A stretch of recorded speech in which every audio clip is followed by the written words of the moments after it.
In Sydney, the theme of Australia Day seemed to be diversity and inclusion. A young Aboriginal girl sang the national anthem in a traditional language, while other Australians brought their own meaning to the day, whether it was swimming in the rain or being with their local community. Carl Hurd joins us now from Darling Harbour. So, Carl, how's the day been so far? Well, Juanita, Sydney unfortunately didn't deliver the picture-perfect day that organisers might have hoped for. But what it did dish up was a series of events that appeared to be well attended in the circumstances. Sydney, it seems, was determined not to allow a little thing like the weather to stand in its way.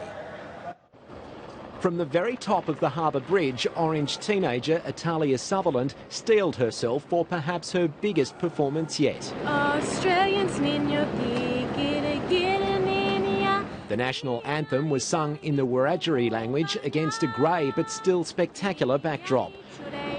Some participants in the Great Sydney Swim needed a little encouragement. Come on in, water's 21 degrees. Once they got moving, there was no turning back and the competition was fierce. The flight deck of HMAS Canberra provided a breathtaking stage in the centenary Anzac year.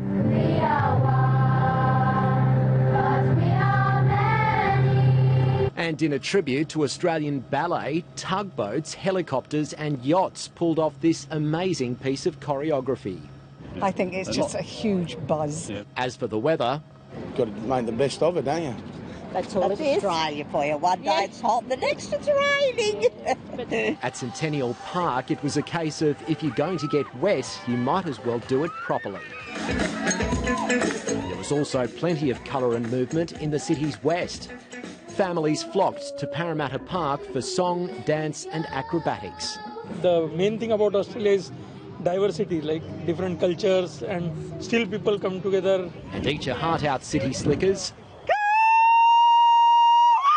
Who needs ferries when you've got cooey and cutting competitions in Bendemeer, northeast of Tamworth?